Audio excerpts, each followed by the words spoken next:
আজি হিন্দু সন্থালী মহাসভাৰ 12তম বৈঠক আছিলে। এই মুকলি সভাত মোক নিমন্ত্ৰণ কৰা হৈছিলে। মই নিমন্ত্ৰণ ৰক্ষা কৰি ইয়াত আহিলোঁ আৰু ইয়াত আহি মনটো খুব ভাল লাগিলে। হিন্দু পৰম্পৰাৰ অতি প্ৰাচীন পৰম্পৰা মাঝি থানত পূজা কৰিবলৈ পাই মই নিজক ধন্য মানিছোঁ।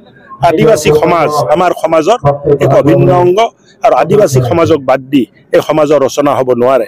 সান্থালী সমাজে বিশেষকৈ আমাৰ ভাৰতীয় সভ্যতা আৰু সংস্কৃতিক বহুত অৱদান দিছে।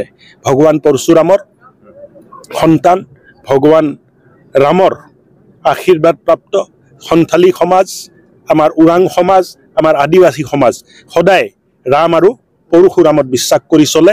তেখেতসকলৰ এই বিশ্বাস, তেখেতসকলৰ সংস্কৃতিক আমি কেনেকৈ প্ৰাণবান কৰি তুলিব পাৰোঁ তাৰ চেষ্টা আমি সদায় কৰি থাকিম। কালিৰ পৰা কংগ্ৰেছে 26 তাৰিখ যিহেতু কাইলৈ চাপৰৰ পৰা আৰম্ভ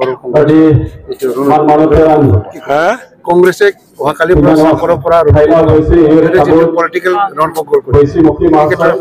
মই নাজানো নহয় কংগ্ৰেছ কি কৰি আছে। 26 তাৰিখৰ পৰা চাপৰৰ পৰা কি আপত্তি আছে? আপত্তিটো একো নাই। কোনোবা আপত্তি কৰিছে নেকি? নাই কৰিব লাগে, ভাল কথা কৰক।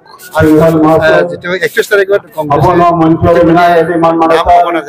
পাৰ্টিৰ নাম ঘোষণাটো কৰিব লাগিব। দোকান খুলি ৰাখিছেতো মানে পাৰ্টিও দিব লাগিব, ইলেকশ্যনো খেলিব লাগিব।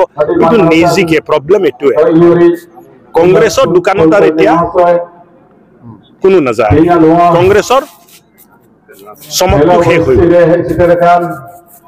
কংগ্ৰেছ এটা নচলা নোট। কিমান ঠগিছে আপোনালোকে নিজে নাজানে নেকি? মোক যে প্ৰশ্ন কৰি আছে, আপোনাকতো মই 20 বছৰৰ পৰা দেখি আছো, আপুনি সাংবাদিক।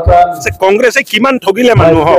তাৰপিছত আৰু কংগ্ৰেছে যিমানে যাত্ৰা ওলাওক, যিমানে নাটক কৰক, ৰাইজে মন নিদিয়ে। তাত চিন্তা কৰিব নালাগে। হ'ব, চব কাম কৰিম। শান্তি প্ৰথম প্ৰয়োজন আছিলে, শান্তি আহিছে।